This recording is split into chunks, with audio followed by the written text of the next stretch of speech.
guys. Hello guys.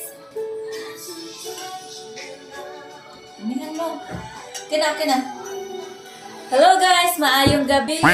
So, good evening po sa ating lahat. Ngayon po, nandito po kami sa staycation ngayon sa Jazz Residence in Makati. Nag-staycation kami ng aking mister dahil birthday din ng aking anak. So, pa-birthday treat namin to sa kanya. So, yung mga bata nandoon sa kwarto. So, kami muna dito sa sala kunwari, nag-date din kami, no? Kasi wala kaming ganun eh. Magkakaganito lang kami kapag may occasion, yun, lalabas kami. Saka kaming dalawa nagtagay-tagay ba.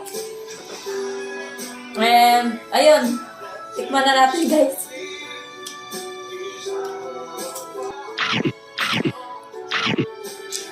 Sarap. Masarap, guys. Masarap yung lasa niya.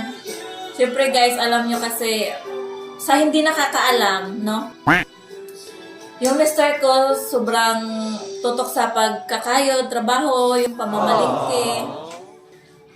Ako naman, tutok din sa pagtitinda, bantay ng tindahan. Sa dalawa kong anak namin, dalawa.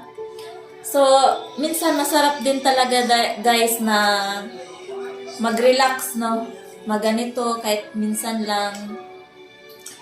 Para naman, ay, sarap sa pakiramdam na makapagpahinga, malayo sa trabaho, para kang walang iniisip na, ayun, magtitinda, magbabantay, no? So, lagi na lang araw-araw, so kailangan talaga pag ikaw maano ka sa trabaho, kailangan talagang may ganito. Para hindi tayo mangungulubot kaagad ba, no? What? Ginoo. Cheers!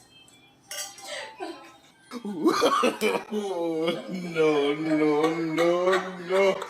May pa ganun pa guys. Oh my goodness. Mga matanda na kami, hindi na bagay sa ganun, no?